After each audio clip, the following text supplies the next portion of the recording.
ನಮಸ್ಕಾರ. ಎರಡನೇ ಟೆಸ್ಟ್ ಪಂದ್ಯದ ಮೊದಲ ದಿನದಾಟವನ್ನ ಕಂಡು ದಂಗಾದ ಆಸೀಸ್ನ ದಿಗ್ಗಜರು ನಂತರ ನೀಡಿದರು ದೊಡ್ಡ ಹೇಳಿಕೆ. ಹಾಗಾದ್ರೆ ಸುದ್ದಿಯ ಸಂಪೂರ್ಣ ಮಾಹಿತಿ ಏನು? ಅಷ್ಟಕ್ಕೂ ಡೇ 1 ಮುಕ್ತಾಯದ ಬಳಿಕ ಆಸೀಸ್ ದಿಗ್ಗಜರು ಹೇಳಿದ್ದೇನು ಗೊತ್ತಾ? ಹೀಗೆ ಇದರೆಲ್ಲದರ ಬಗ್ಗೆ ಇವತ್ತಿನ ಈ ಒಂದು ವಿಡಿಯೋದಲ್ಲಿ ಕಂಪ್ಲೀಟ್ ಆಗಿ ತಿಳಿಸ್ಕೊಡ್ತಾ ಹೋಗ್ತೀನಿ.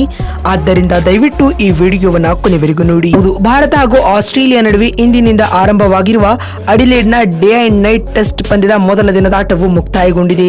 ಈ ಮೊದಲ ದಿನದಾಟದಲ್ಲಿ ಟಾಸ್ ಗೆದ್ದು ಮೊದಲು ಬ್ಯಾಟಿಂಗ್ ಮಾಡಿದ ಟೀಂ ಇಂಡಿಯಾವು ತನ್ನ ಮೊದಲ ಇನ್ನಿಂಗ್ಸ್ ನಲ್ಲಿ ಕೇವಲ 180 ರನ್ ಗಳಿಸಿ ಆಲ್ಔಟ್ ಆಯಿತು. ಇದಕ್ಕೆ ಪ್ರತ್ಯುತ್ತರವಾಗಿ ಆಸ್ಟ್ರೇಲಿಯಾವು ದಿನದಾಟದ ಅಂತ್ಯಕ್ಕೆ ತನ್ನ ಮೊದಲ ಇನ್ನಿಂಗ್ಸ್ ನಲ್ಲಿ ಕೇವಲ 1 ವಿಕೆಟ್ ಕಳೆದುಕೊಂಡು 86 ರನ್ ಗಳಿಸಿದೆ. ಸದ್ಯ ಮಾರ್ನಸ್ ಲಬುಶೇನ್ ಅಜೇಯ 20 ರನ್ ಹಾಗೂ ನಾಥನ್ ಮೆಕ್ಸ್ ಟಿವಿರವರು ಅಜೇಯ 38 ರನ್ ಗಳಿಸಿ ಕ್ರೀಸ್ ನಲ್ಲಿದ್ದಾರೆ. ಇವರಿಬ್ಬರ ನಡುವೆ ಇದುವರೆಗೂ 62 ರನ್ಗಳ ಜೊತೆ ಆಟವು ಕೂಡ ಮೂಡಿ ಬಂದಿದೆ. ಆಸ್ಟ್ರೇಲಿಯಾ ದಿನದಾಟದ ಅಂತ್ಯಕ್ಕೆ ಕೇವಲ 1 ವಿಕೆಟ್ ಕಳೆದುಕೊಂಡಿದ್ದು ಆರಂಭಿಕ ಆಟಗಾರ ಉಸ್ಮಾನ್ ಖವಾಜಾ ಜಸ್ಪ್ರೀತ್ ಬುಮ್ರಾರವರ ಬೌಲಿಂಗ್ ನಲ್ಲಿ ಜಸ್ಪ್ರೀತ್ ಬುಮ್ರಾರವರಿಗೆ ಕ್ಯಾಚ್ ನೀಡಿ ನಿರ್ಗಮಿಸಿದ್ದಾರೆ.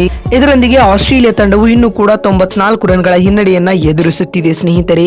ಹೀಗಾಗಿ ಭಾರತ ತಂಡವು ಎರಡನೇ ದಿನದಾಟದಲ್ಲಿ ಕಮ್ಬ್ಯಾಕ್ ಮಾಡಲೇಬೇಕಾದ ಒತ್ತಡಕ್ಕೆ ಸಿಲುಕಿಕೊಂಡಿದೆ. ಇದೀಗ ಎರಡನೇ ಟೆಸ್ಟ್ ಪಂದ್ಯದ ಮೊದಲ ದಿನದಾಟದ ಮುಕ್ತಾಯದ ಬಳಿಕ ಮಾತನಾಡಿದ ಆಸೀಸ್ನ ದಿಗ್ಗಜ ಆಟಗಾರರಾದ ರಿಕಿ ಪಾಂಟಿಂಗ್ ರವರು ಈ ರೀತಿಯಾಗಿ ಹೇಳಿದ್ದಾರೆ.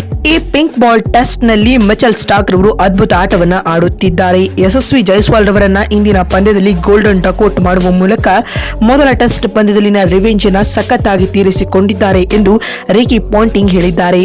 ಮತ್ತು ಮಾತು ಮುಂದುವರಿಸಿದ ಅವರು ಡೇ ಅಂಡ್ ನೈಟ್ ಟೆಸ್ಟ್ ಪಂದ್ಯದಲ್ಲಿ ಭಾರತೀಯ ಬ್ಯಾಟ್ಸ್ಮನ್ಗಳು ಪೆವಿಲಿಯನ್ ಪರೇಡ್ ನಡೆಸಿದರು.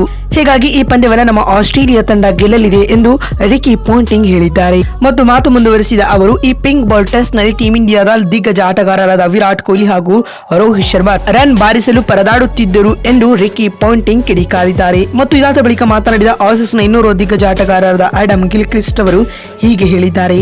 ಎರಡನೇ ಟೆಸ್ಟ್ ಪಂದ್ಯದ ಮೊದಲ ದಿನದ ಆಟದಲ್ಲಿ ಟೀಂ ಇಂಡಿಯಾವು ಸಂಪೂರ್ಣವಾಗಿ ಬ್ಯಾಕ್ ಫುಟ್ಗೆ ಹೋಗಿದೆ.